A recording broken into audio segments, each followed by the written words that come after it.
Madness. Common Network.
Hey, yo, it's me, Pops Van Marmalade, and you're watching the Comics-Related Madness Network.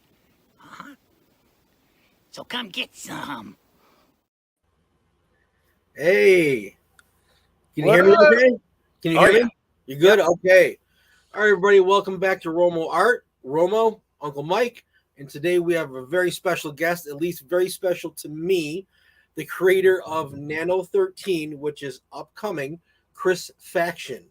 Welcome, buddy. Good to see you, man. Again. Yeah, heck yeah, It's man. only the second time we've actually met face to face. We've actually seen each other face to face. Yeah. The miracle of technology, right? Right. I like your background there. That's nice. Thanks, man. It's definitely a work in progress, but it's getting there. Eventually, everything will be covered. Is that going to be like your space for your streaming? Yeah. Nice. In your new house? Yes. Nice. I've been here just over a month. Yeah. How's it been going? Dude, it's been going good, man. Just getting settled in and, you know, I mean, honestly, I came home today and played some Assassin's Creed and didn't do nothing. You gotta have some days like that, dude. Yeah, right. I know. You almost like you feel bad. Like when I used to do, because I haven't played video games in probably a couple of years, but only because I've been drawing so much. You know what I mean? I literally don't have time. Even when I wasn't drawing as much and I was playing video games, I'd always have this feeling of guilt. While I you should be doing something else. And I just I could only play for 20 minutes. I could only push the demons away for 20 minutes, and then I had to shut it up. Yeah. I could never play for 3 or 4 hours. I just couldn't do it. You know.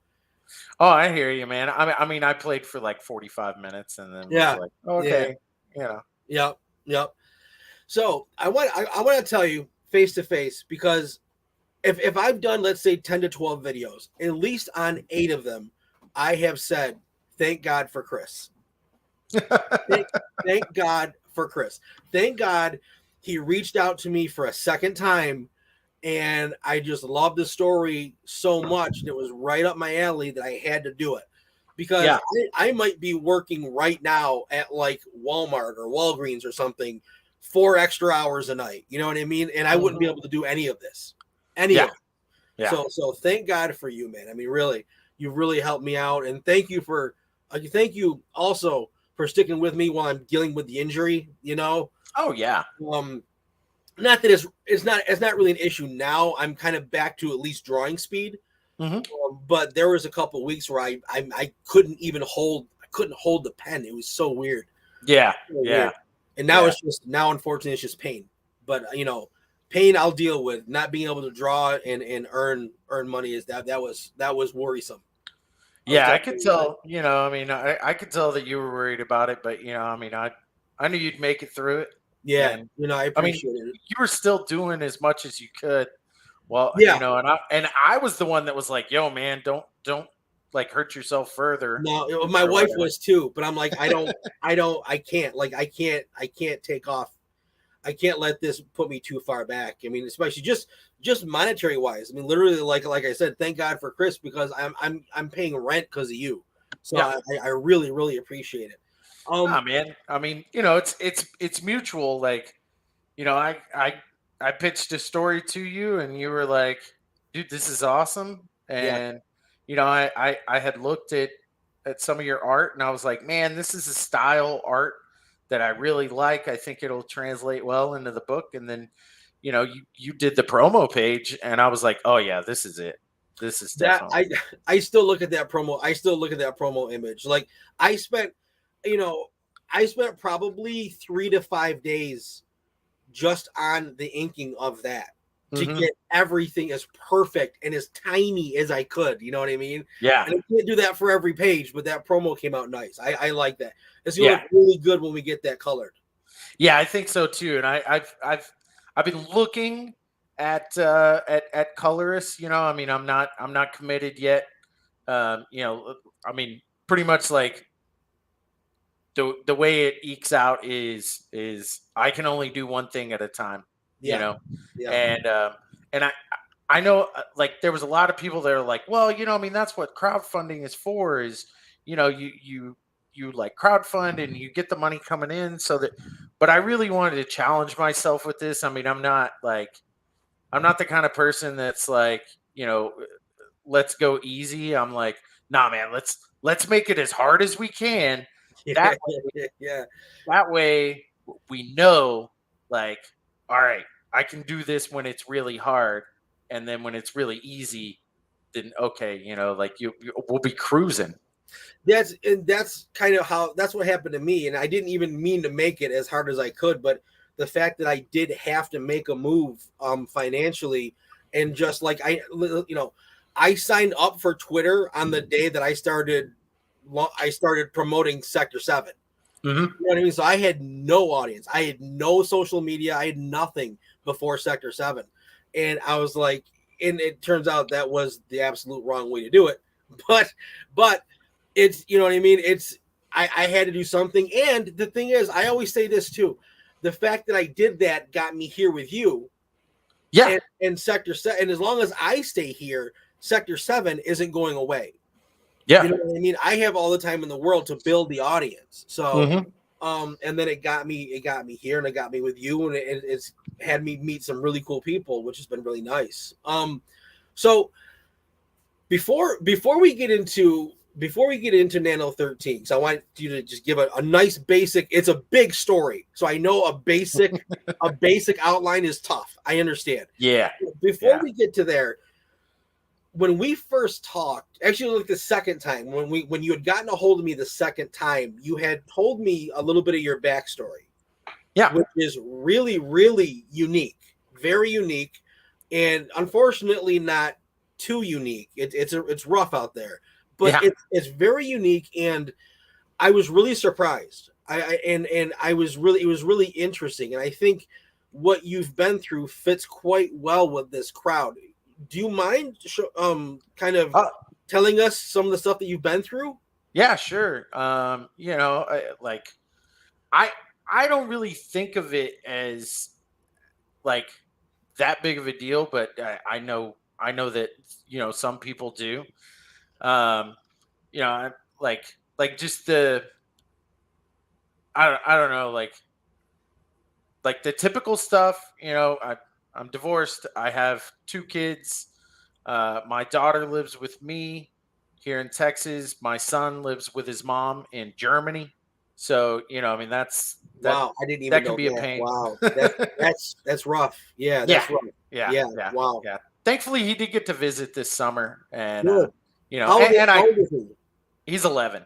Nice. Yeah, and I mean, I talk to him every weekend. Every chance I get. I've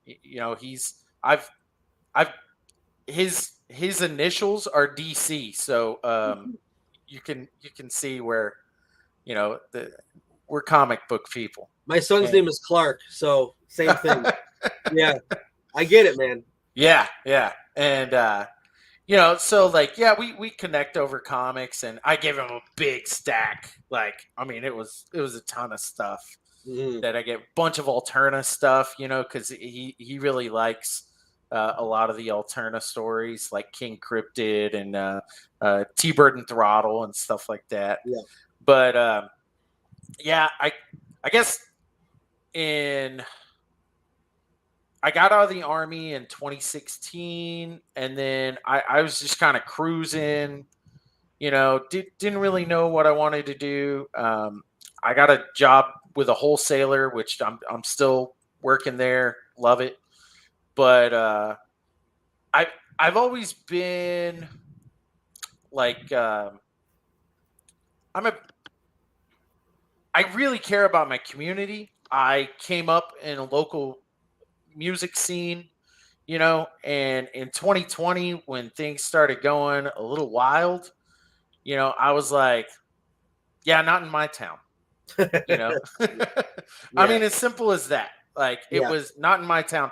But the thing is I kind of understood, like, I understood where the anger was coming from. And, even if the anger was based on lies, I still, like, you can empathize with someone that's angry because they feel slighted. And it's I was like, it's not like there's not an obvious history, right? Yes, and I agree. Even if the anger is based on lies, there's enough history to where a lot of it is not lies. Right. Yeah. Exactly. And so, I was like, you know what? I'm not picking sides here necessarily. I don't want to see my community burn. I don't want to see it happen in my state, period. Then it just kept getting wilder and wilder. Like, here where I'm at, it was pretty chill. I went to a few protests. I was going out armed. I was in a group that I can't say on YouTube because, Yeah. And then I think it was June 30th of 2020. I got lifetime banned from Facebook. And they actually wrote an article because there was like 200 people and like 700 pages they had banned. And I was in that group. And, they said all kinds of things that were lies. And, it was just like, oh, okay, cool. We'll move on. And I just kept doing my thing. I mean, we were hitting the streets in Dallas and Austin, just making sure that things didn't get out of hand. Then I get a call from the New York Times, and like, I already know where the New York Times is coming from. Yeah. But and a lot of people were like, don't do it. And I was like, you know what, man? Like, I know they're going to paint me in a bad light, but I'm going to go ahead and do the interview, because the thing is like, I can at least show, like, hey, look, see how they spun this, And it ended up being a really long article, and they only quoted me twice.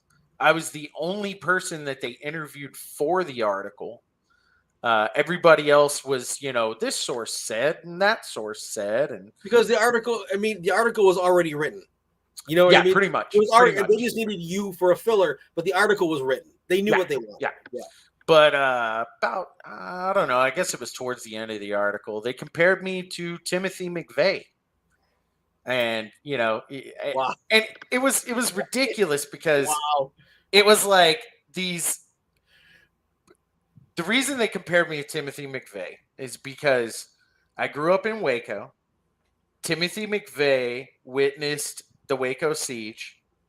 I lived very close. I could see the smoke from my house. I remember seeing the tanks rolling. Well, they were on trucks, but rolling down Highway 6, headed out to the thing, and I was, I was like 11 or 12, somewhere around there. And then Timothy McVeigh had the same job in the Army that I did. Jesus. So like immediately the New York Times is like, see, this guy is like Timothy McVeigh. And I'm like, wait, what? I would say the outcome of his life and your life as to why you were both in public is very different. Yeah, I would say so. Jesus. I would definitely say so. My God. I mean, like I'm not planning on harming anyone. I didn't harm anyone, things like that. But wow. Having that kind of spotlight, I guess, and I'm no stranger to the spotlight. Like I said, I grew up in music. Yeah. I've toured. I've played shows and things like that. So it's like, honestly, I like the spotlight. Whether it's a good spotlight or bad spotlight, I mean, I thrive in the fun. Nice. But because of that spotlight, it was, I don't know, maybe 6 weeks after the article came out, I get a phone call while I'm at work, and it's the FBI, and they're like, "Hey, we're right down the road. We're coming to see you." And I'm like, "What?" And of course they're like, "Oh, you're not in trouble. You're not in trouble." Yes, yeah. And I'm like, "Oh, great! Like they're coming to my job. This is uncool." And so they come up to my job. They talk to me. They're typical. Like they're just trying to get info from me, and I'm not having it. I'm like, okay, like kick rocks, pretty much. Mm-hmm. And and I mean that's pretty much when everything in that realm of my life kind of started falling apart, because I mean the FBI ran roughshod over everything that I was involved in, like not just myself, but other people across the country. I mean, and it got people spooked. And then January 6th happened, and honestly, January 6th, it broke the spirit of anyone that was wanting to stand up. Because I mean, now, like honestly, now everybody does their complaining online. You cannot get 500 people or even 50 people to meet up and protest a damn thing. No. Because they're immediately like, "Oh, you want to get together? You must be a Fed." And it's like, do you realize they won? That's them winning. Yeah. You sitting at home and just being like, well, I'm just going to type about it. Like, they're not scared of that. Yeah. They learned during the civil rights era how to destroy protest movements. You may get, like 2020, you may have a little point in time where people are going to riot or protest. And people forget that there was so much going on. It wasn't just the like Antifa side of the rioting. There was also all the COVID restrictions, and people on another political spectrum were out protesting these type of measures. I mean, there were times when I would go out to, like, say, an anti-mask protest, and then across the street there would be like an anti oh man, I can't remember what it was. Like some kind of immigration like they were it was like protesting like border patrol or something like that.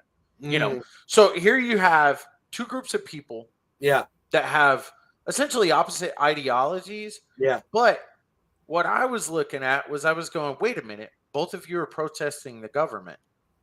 Like, yeah, y'all should actually, like, y'all could find some common ground there. You know, you may disagree on a few things, but ultimately both sides are protesting the government.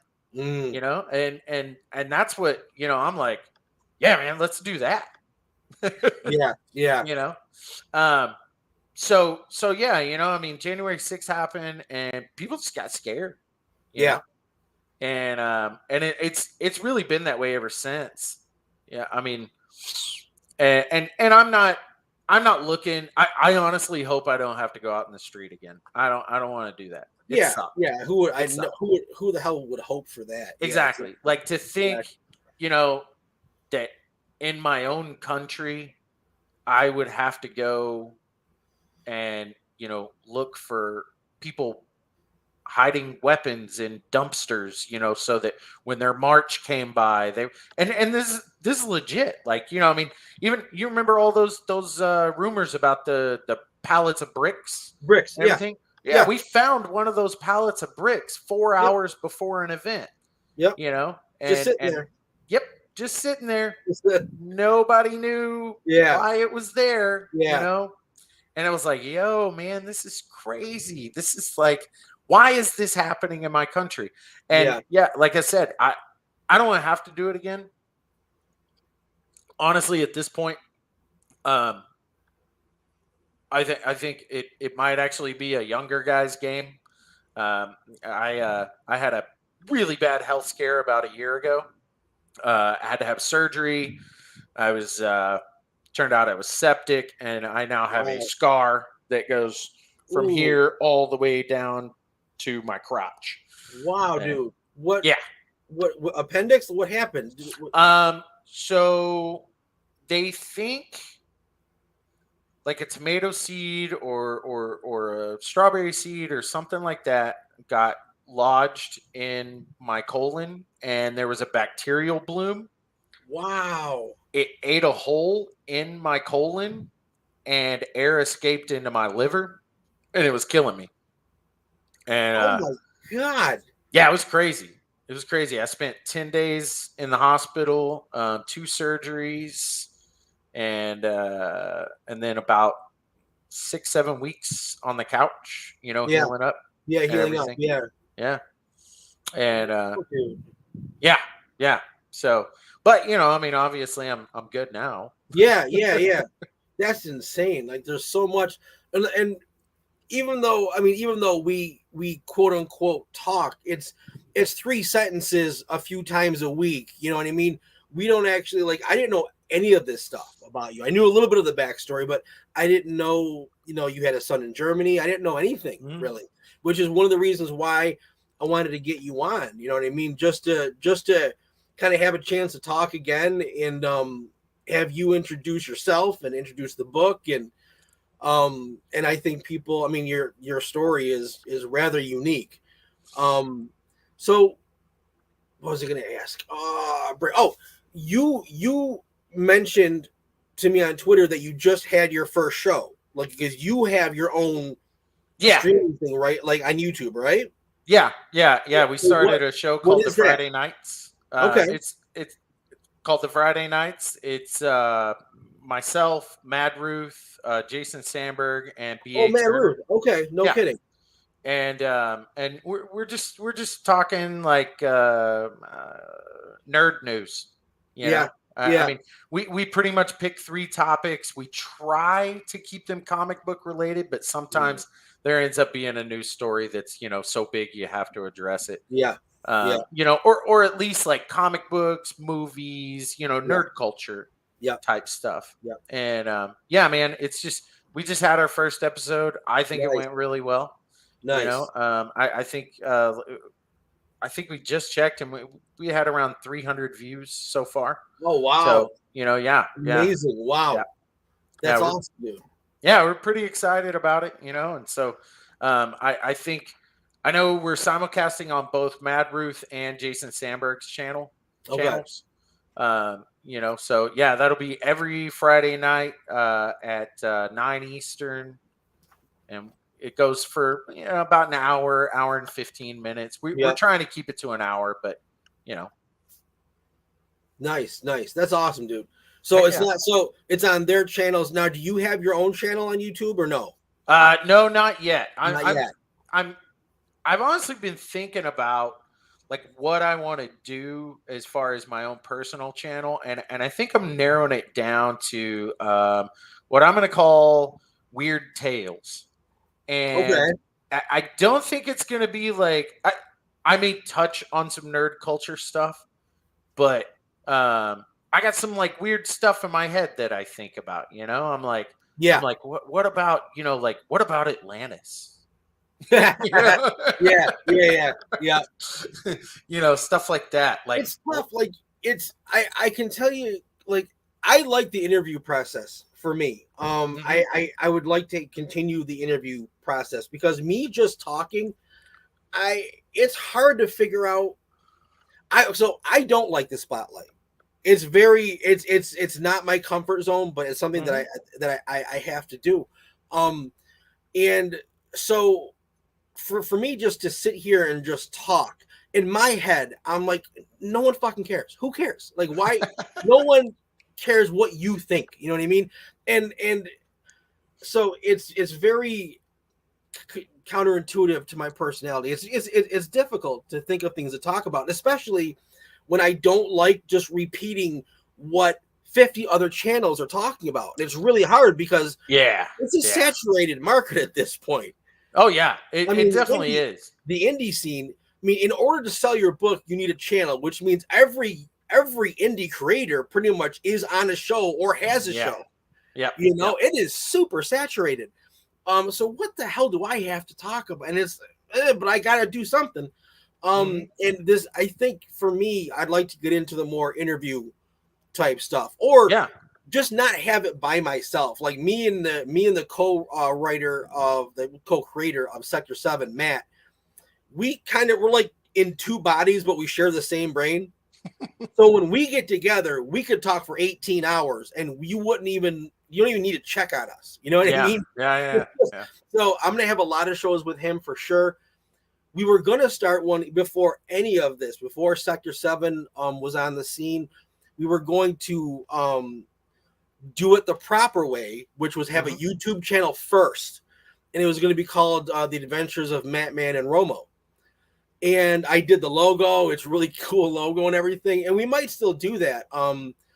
But yeah, it's the YouTube thing's tough because you want to stand out, but you also, it's weird. It's a catch-22 because you want to stand out, which means being different. But if you're not talking about what people care about, which is what everyone else is talking about, you're not going to get views. You know what I mean? It's a weird thing to try to kind of find my way. I think what it is, because I honestly, I was listening to a whole bunch of streams for quite some time. And then I backed off of them because every stream is talking about almost the same thing. Yeah.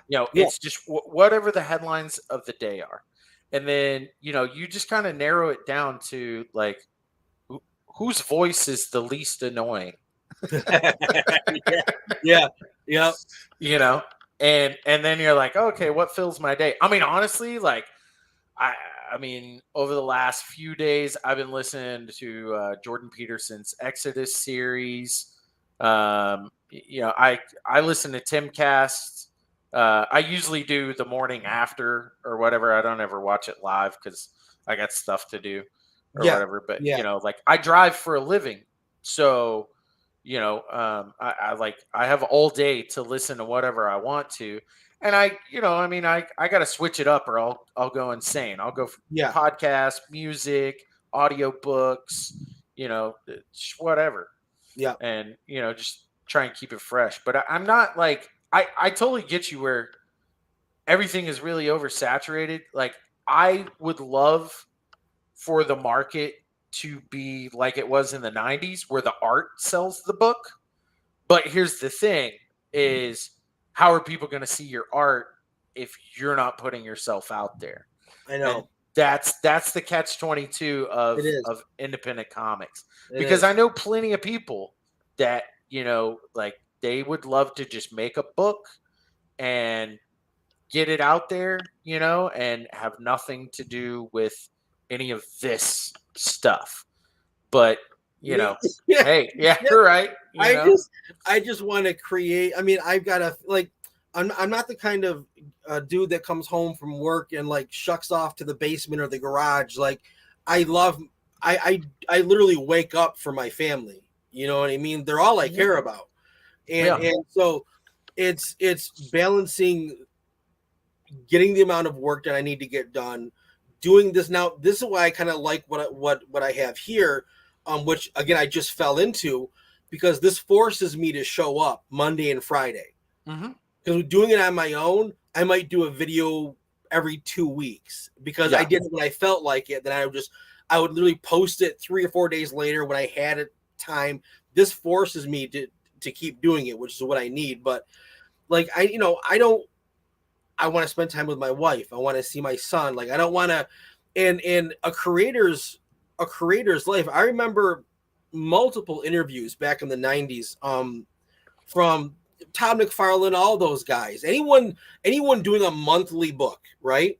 Literally across the board, you will have no social life and you better have an understanding wife. Yeah. Because they're pulling 10, 12-hour days. Oh, yeah. Especially when someone screws up on a deadline and you've got to do like 8 pages in 2 days. Like, oh my God, you're kidding me. So once I got into my late 30s, and especially once I had a family, I'm like, okay, the monthly book, that's gone. I will never do that again. And not that I did, but I don't want that anymore. You know what I mean? And I just it's not fair to my family. It's not fair to me. If I ever did get a job at Marvel or something, that's kind of like you said, get a little too old. It's a young man's game. Yeah. You know? Yeah. But it's hard to balance everything you have to do. You're the creator. You're the especially like on my side of things. I'm co-creating Sector 7, penciling and inking. I will be lettering if it's necessary, which I would like to letter. I would definitely like to letter it. But again, I'm like you. I do one thing at a time. And right now, since I'm drawing it, I can't squeeze in the time to properly learn the program. But this is not my job. I have a full-time job, just, you know what I mean? Just like you. So you've got a full-time job, another pretty much full-time job on the side, and then family life that you never want to neglect. And then your health. Like, I love to work out. Like, this injury really pisses me off because I used to be over 300 pounds. I've lost like 60, 65 pounds. Thank God I've always genuinely loved to really kick my own ass and work out, or I would be a shut-in. Like, I've eaten like a spoiled 6-year-old my entire life. I never drank. I never did drugs. I never even drank coffee or smoked a cigarette. I ate pizza. That's what I did. When I said I was going to the bar, I tell my friends I'm going to the bar. I'm going to get wings. You know?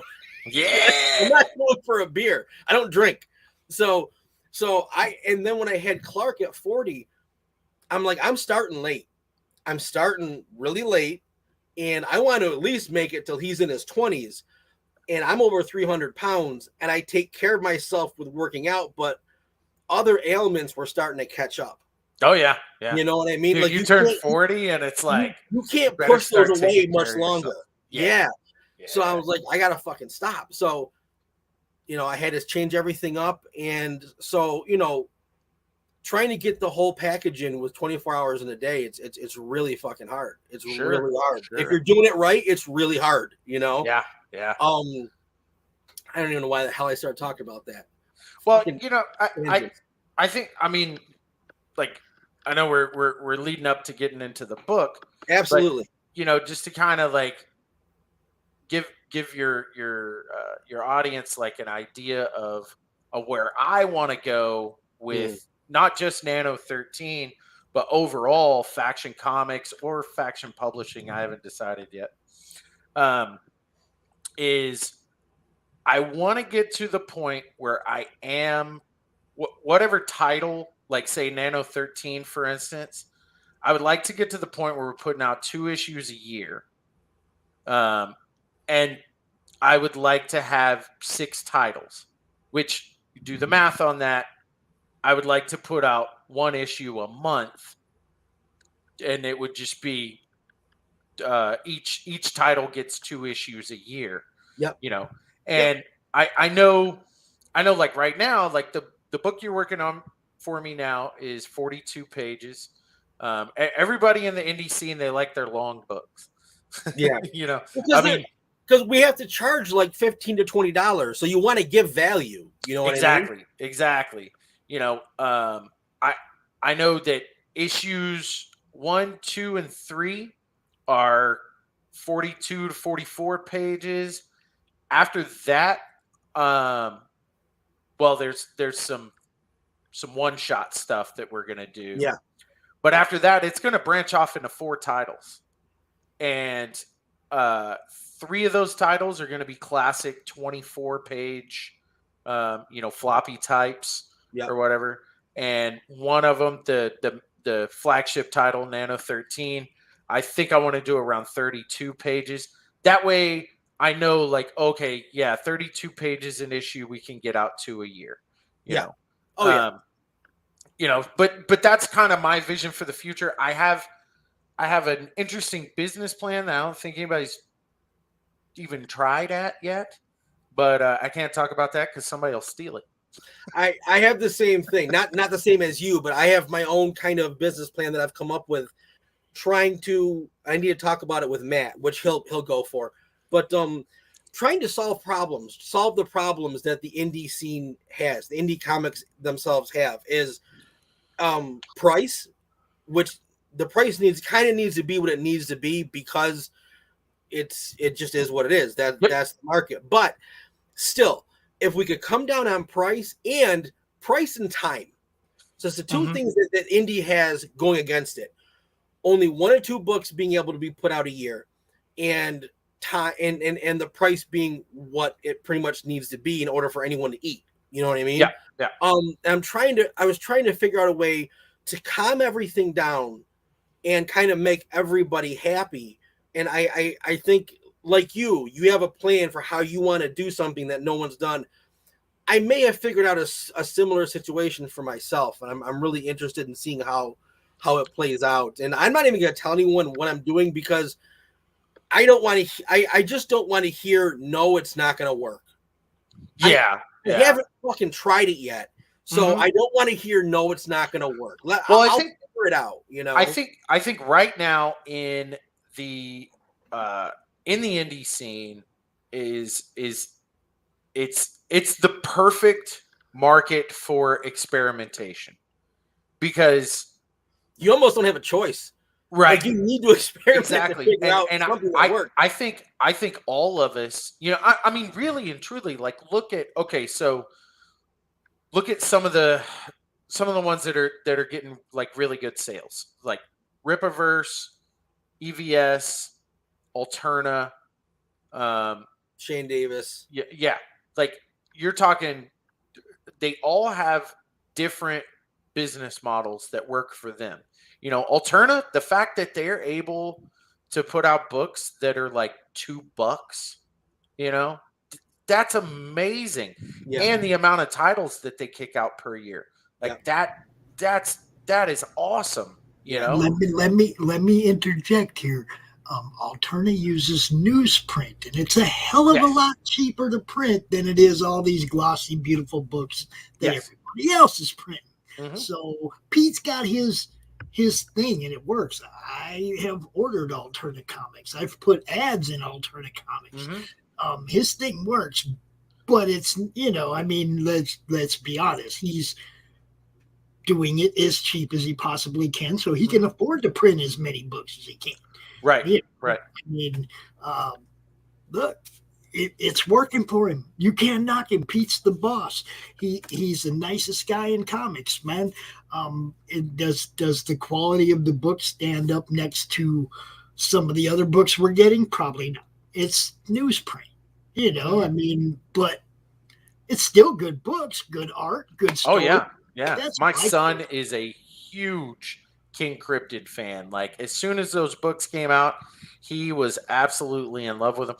And that's the thing. What I like about, if you look at the makeup of the market, so you know, say you take Cyberfrog, we get maybe one book a year, you know. I mean, he's got some in between books, you know, stuff like that. But having something like Pete, what he's doing is that's books that I can get and I can fill the gap between these books that take a year to make, you know.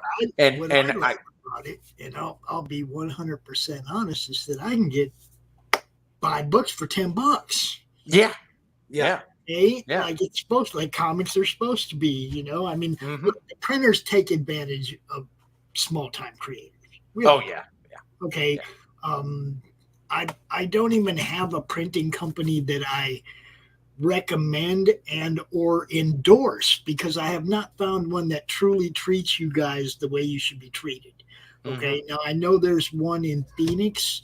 I think Krista Crawford, Heroes and Villains. She's an actual creator, so she understands what you guys expect, what you guys go through, et cetera, et cetera. So I kind of lean toward her when people ask me who would I send them to, because I know she understands. I know Mixum and Comics Wellspring and all these other ones have all had issues with friends of mine at some point or another.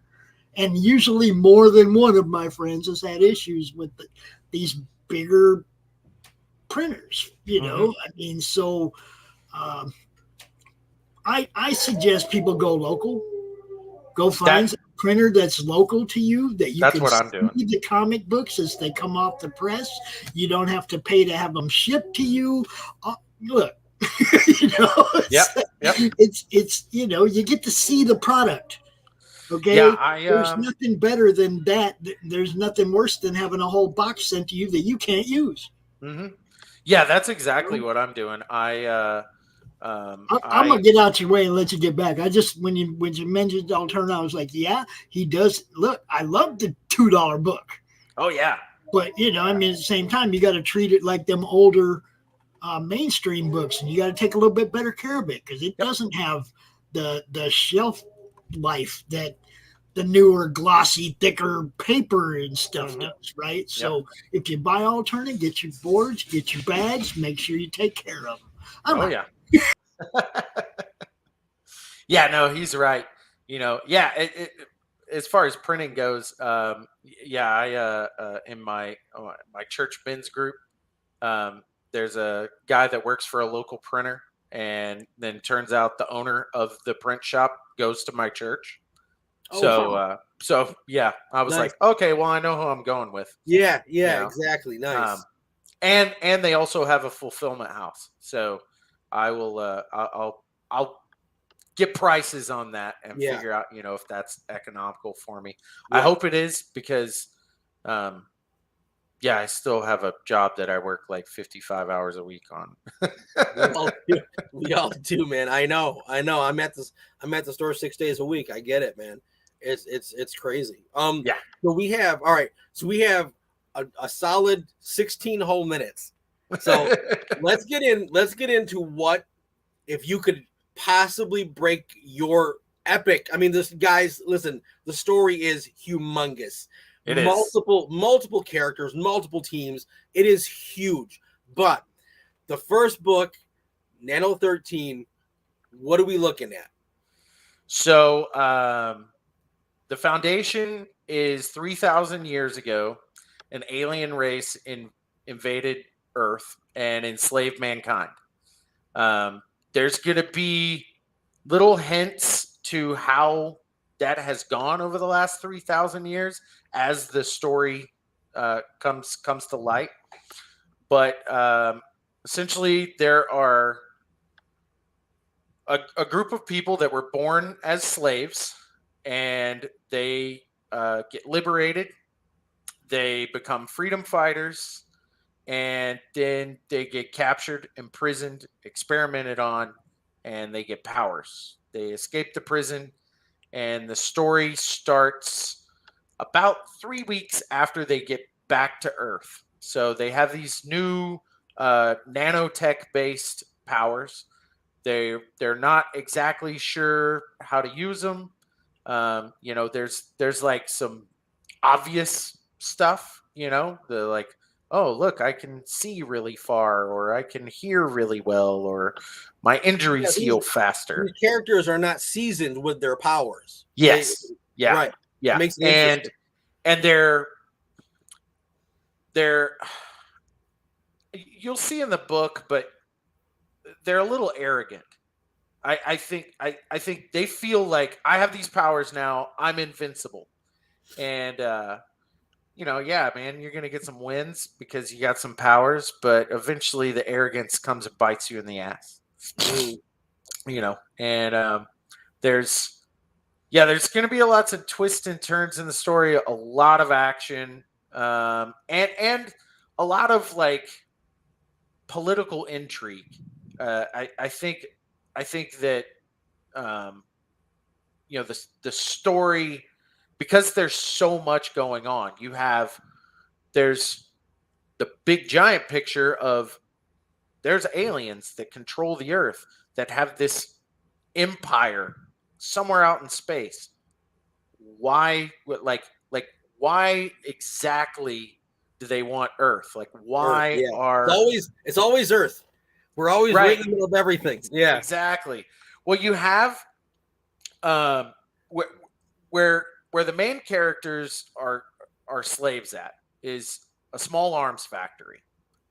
Well, why do they need small arms? And then as the story goes on, you're going to find out that each continent has something special about it, where the aliens, they're called the Zerus, where they use that continent for a specific reason, and where they're at, the main story takes place in Europe, and where they're at in Europe, the aliens use that as small arms manufacturing, and then all across the world. And this is a central part of the story, that I don't really think of this as a spoiler, because this is like foundational stuff.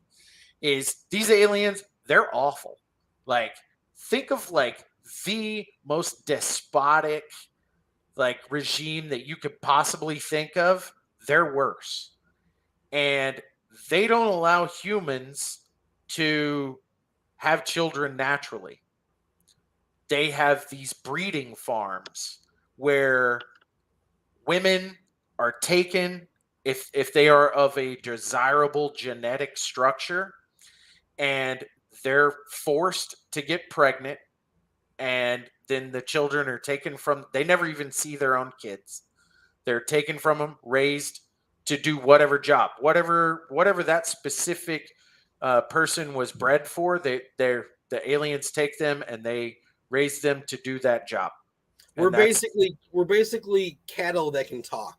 Yes. That's it. We're cattle that can talk. That's it. Yeah, pretty much. And so there is no unauthorized breeding going on. Now, there are free people that live in this world in hiding, and they're called pureborns. And that just means that, like, hey, mom and dad got together, had a baby, raised a baby. Yeah. Just the natural cycle of life. Factory conditions. Yeah. Right. Exactly. Yeah. And the aliens hate that. They hate it. They even you'll see in later installments, they describe their breeding process as guiding the human genetics with their benevolent hand. And it's because they look at humans as tools. You know, you create a tool to do a job, and you know that's it. When men and women never come in contact with each other, they don't even know each other. Well, women know that men exist, but men don't know that women exist unless they get selected for the breeding program, and that is only towards the end of their life. Like not like they're an old man, but you're working hard labor, like and they're going, okay, this guy, he's, you know, he lasted a long time. He's of the genetics that we want to pass on or whatever. We're going to select him, and then they're recycled, and that just means that they're essentially turned into yeah, pretty much. You know, so you know, I mean, like, I wanted this really despotic world. So you got it. Yeah. It doesn't get worse than that, right? Yeah, you know, because I wanted to show like where if you survive, you get some. I mean, and then you get killed, but you know, hey, I really wanted to show this desperate situation. You know, I wanted people to be like, wow, you know, I mean, they're in complete control of the planet. How in the world are you going to eject this tyranny from the planet? Because it's total, you know, and there's a way. It's a very comic book way. You know, but yeah, man, I mean, it's got, like I said, twists and turns. There's some really cool characters. At the end of book one, you're gonna get introduced to what I think is one of the coolest villains I could ever think of.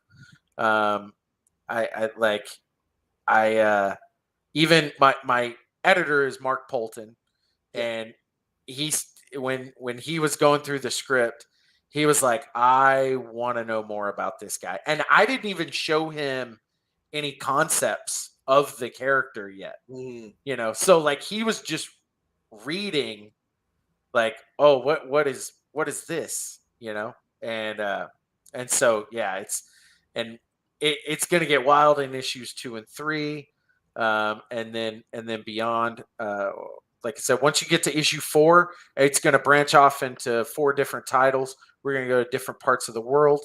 You're going to see how different resistance groups you know, take on the aliens, because they're all in different situations. You know, the aliens use each continent for a different thing, different purposes. Right. So there are different types of warfare, different types of tactics, you know, used all over the world.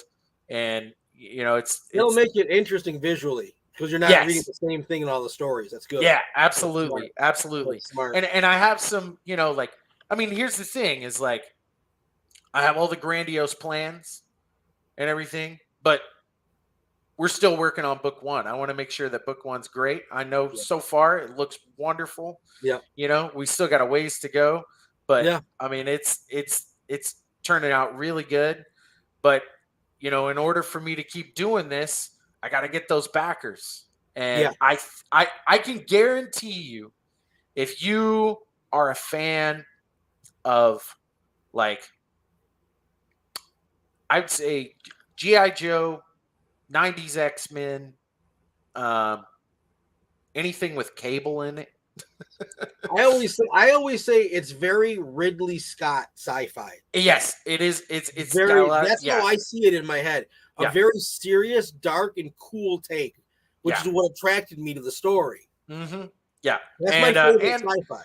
If you like superheroes that don't wear spandex but they wear armor and have cool beards, then you're gonna like this book. Yeah, absolutely. You know, and of course there's some hot chicks. You gotta have some hot chicks. You've got to have you've got to have. Even I had, you know, my book being like not female oriented, I had to make the Tetra, her name is Tetra, as as beautiful as I possibly could. You know, she's the main character. I'm not saying she's gonna have like, you know, a bikini scene or anything like that, but she needs to be desirable. And it's dude, that's comics. I remember you remember back in the 90s. I mean, I don't even know how old you are. I'm 47. I'm 42. Idea. Okay, so you're okay. You remember back in the 90s, they used to have Marvel swimsuit issues. Oh yeah, dude, that was crazy. Yeah, man. Can you imagine that flying now?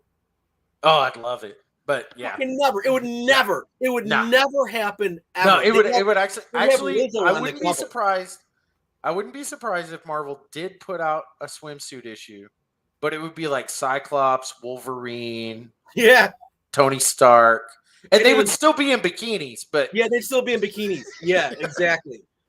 The fuck happened? There it is. Look at that. Yeah, there you go. Can you imagine that? Like, Indies ain't afraid though. Indies ain't afraid. That's right. That's right. There it is.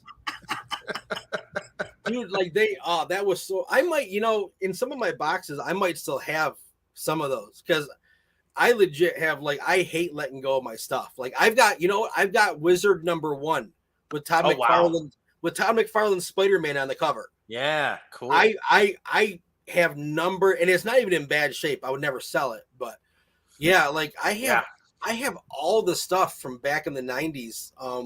As much as I could salvage, you know, through it can only spend so long in the basement before newsprint gets moldy. You know what I mean? Right, but, right. Oh, dude, they used to have so many cool catalogs. Like they used to have like Fangoria. Do you remember Fangoria? Oh yeah, I like all those magazines were so amazing, and now there's just it's a different era, man. That was so the 90s were the fucking best for comics. Absolutely, and I think that's where the indies are at. Is the indies are channeling that best era, you know, of the 90s. Excitement. And they're going, okay, you know, like the 90s was finally. I mean, you saw some great stuff in the 80s, you know, but think about all the really, really iconic stories that, I mean, that have been now in movies and other media and stuff. I mean, like Nightfall, Death of Superman, Age of Apocalypse. Yeah. I'm gonna say the Clone Saga, but I never collected. I collected 2 runs of Spider-Man, which was McFarlane's because I would collect anything McFarlane did, and then the one that was written by J. Michael Straczynski and illustrated by John Romita Jr. That was, and again, a lot of people complained about that run of Spider-Man because it wasn't the normal. Did you ever read it? No, I don't think so. So if that's how you pronounce his last name, creator of Babylon 5, I pronounce Straczynski. Absolutely phenomenal writer. I mean, he did. He wrote Superman Year One, which Shane Davis actually drew. Those books. I'm literally rereading Volume 1 right now for like the 5th time. So like Straczynski did a really interesting Spider-Man run, which I really enjoyed, but I missed the Clone Saga. You didn't miss much. I know. I only know the rumors. Yeah, I don't know. I wasn't there. Oh man, like Spider-Man was cool pre-90s. Yeah, and then like it was like starting with the Clone Saga. I was just like, what is going on? And then the other when like they were like, oh hey, since Toby has organic webs, we're gonna make him get eaten by a spider lady, and then she gives birth to Peter Parker, and now he has organic webs, and he had these spines that came out that he could like stun people with. Is that part of the story? Was that real? Yes, that was in the story arc called The Other in the early 2000s, really? Earlier mid 2000s, somewhere around there. And I was like, "Oh, what happened to Spider-Man? This is bad." And then, I mean, honestly, I stopped reading Marvel. I think Dark Avengers was the last Marvel that I read before I was like, okay, this is just, it's getting, it was like, I can't do it anymore. And DC, I think I read up to Rebirth, and then right around Rebirth was when I fell off. Because I mean, honestly, on with the DC titles, I know we're running short on time, but yeah, no, go ahead. We got yeah, the DC titles. I was never like big DC title stuff. I like the Flash, Batman, and like some of the like Western type stuff that they did, but I never. Yes, the giant crossovers. It was just like every time one ended, you got another one. It was like, you don't have time to breathe. Like, I just want to read like a Spectacular Spider-Man arc. Like just give me, give me a Punisher Warzone. Like, stop being like, oh, I'll pick up Punisher Warzone and I'm reading and he's embroiled in Civil War. And you're going, wait a minute, what's going on there? And then you got to go grab the Fantastic Four, and then you got to go grab the, Spider-Man and Iron Man, and then of course the big title, the Civil War title. Yeah. And you're going, wait a minute, man, I get it. You guys are doing this for sales, but you're pissing me off, and I'm gonna stop buying. DC did that as like their main way of. As like their main way of selling comics, like all through the 90s. I remember DC, Batman continued in Robin, and Robin continued. Like DC did straight decades of that type of storytelling, and I actually refused to buy DC books. Yeah, I didn't buy my first, and Batman, Superman, and Wonder Woman, the trio, have been my favorite since childhood, but I never collected their comics. Mm-hmm. I love the movies, the cartoons, all the other media, but I never collected their comics. I didn't like the way DC structured their stories. Yep. And and Marvel was doing that with anything with an X title. Yeah. Back, starting in the 90s. It was like I was a lot of big crossovers. Yeah. A lot of big I was reading a lot of Uncanny X-Men in the 90s because it was just especially after like Jim Lee left. And they needed to sell titles. It's funny because that's pretty much when they really started the Executioner song and all these huge multi-title things. I remember that. Holy shit. Yeah. And it was like, okay, I can't, because I remember it was, I can't remember what issue, but it was a specific issue of Uncanny X-Men. And it left off on a cliffhanger. And it was like story continued in X-Men. And then, so I was like, okay, I'll get that book. And then it was like story continued in Generation X. And I was like, okay, I see what you're doing. Generation X. Yeah. I see what you're doing here. Yeah. I'm not biting, I'll never know. That was when I started to get irritated with Marvel. Like I said, by the time it got to Dark Avengers, I was like, okay, I'm done with this. I'm done with it. Like, I'm not, and not only that, nothing meant a damn thing. If someone dies, or like, even all they gotta do is multiverse, or like, I'm not against necessarily resurrecting a character, but if it negates the meaning that their death had, then no. Like, don't do that. Or don't replace them with, Earth 9, beta soy boy version of this character. Like, nah, dude, I'm not into that. Like, I want my heroes to be heroes. I want my men to be masculine. I want my women to be feminine. And if you don't like that, piss off. I don't care. No, that's the thing. I mean, there's plenty out there for everybody. What makes me mad is we don't complain. Like, if someone makes a comic with, let's say, same-sex stuff, but that's the comic book. It's a totally unique title in a unique company. That's for that group of people. We don't complain and try to force them to throw hetero stuff in there. No, but they cannot stand if any corner is untouched by their philosophies. Mm-hmm. And we're not like that. It is really frustrating. Yep. And that's why, I mean, that's why I want to make my own book. That's why you're making your own book. That's why so many are out there making our own books, and honestly, like I want people to buy my book because I think I have a really good story. But also I want people to buy my book, and this is the selfish side of me talking. I want people to buy my book so that I can keep making them, so that this story can continue, because it costs a lot to make a book. And, I think you're going to like it.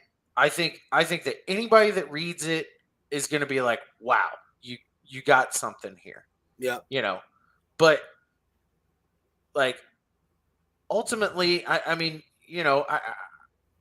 just want to be able to write the story. I want to be able to, see what I'm visualizing in my head on those pages. And I think that every creator ultimately wants that. They have a story, and they're like, man, if I could just show this to somebody, and that's what I like about, my partnership with you is you totally got it.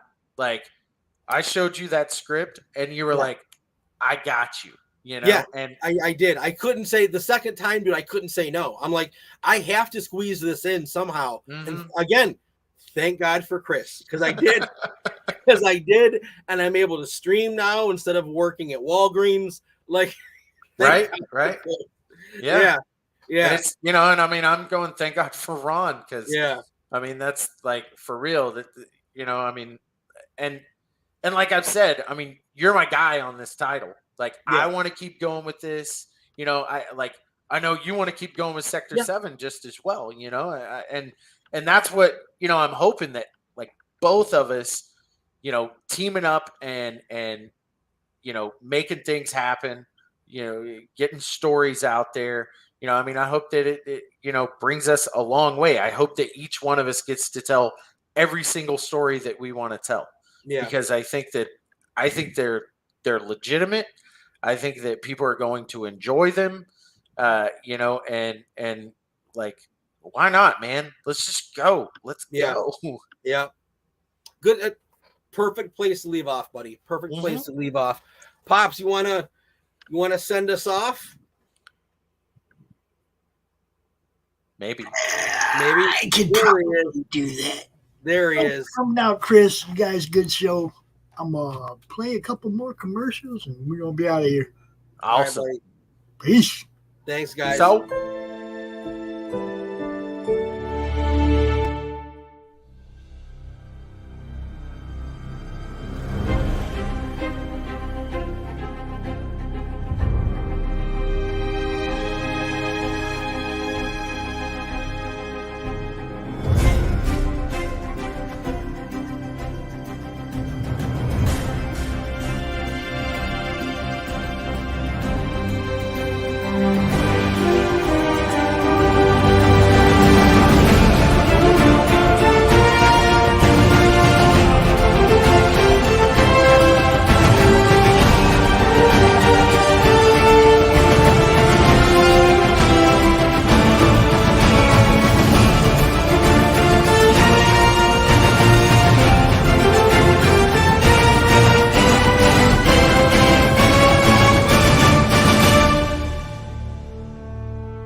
Fairview's coffee has mysteriously gone missing.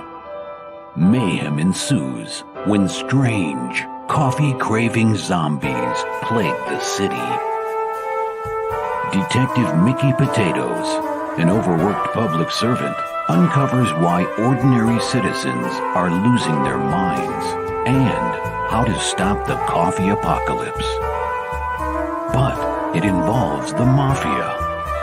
And when you're dealing with mafia crime families, nothing is ever easy. The mafia controls everything in the city, including the police, including him. If he breaks the mafia, they will break him. So, the city is without coffee. The city is burning before his very eyes, but he's powerless. Detective Potatoes has the power to stop the coffee apocalypse, but if he does, he could lose everything. The Civil War was America's bloodiest conflict. Over 500,000 died to preserve national unity. When the war ended, Confederates like Harley Brogdon headed west, shooting game for the Army and gambling. When a card game turns deadly, Harley shoots in self-defense, killing the card sharp who threw down first. Wilfred Knorr, the card sharp's wealthy father, will stop at nothing to see Harley hang. Harley flees to Cobb's Gap, an old silver mining town at the foot of the Rockies. A remarkably peaceful town, especially after dark. But the sheriff harbors a dark secret, and no one dares go into the mines anymore. Cobb's Gap is full of secrets. People speak in hushed tones of something in the mines. Something worse than their cursed sheriff. Something even the Indians fear from the deepest pits of hell. Every secret will be exposed. Bronze Star. Order your copy at bronzestarcomic.com.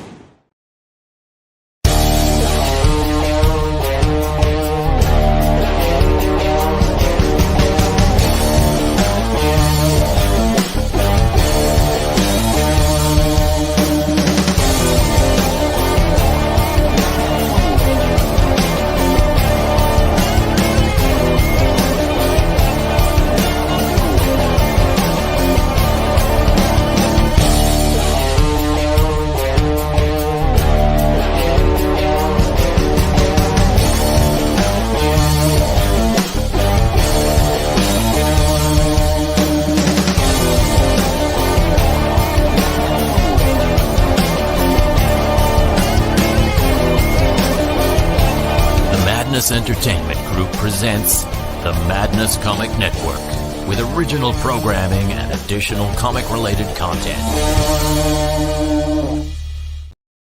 Comic Books for Kids provides comic books to kids in hospitals and cancer centers across the U.S. It's a place where we can all work together to make sure every child has a comic book. 100% of all proceeds go towards the kids. It's about making a difference, and while they're in the hospital, allowing them to fly like a superhero, battle dragons, or rescue teddy bears. We are in every state in the country and now support over 160 hospitals. Every month, we add more. Visit cb4k.org. How do you end this thing? How do you put the... where's the brakes on this bus? I forgot. Jazz hands. Jazz hands are done.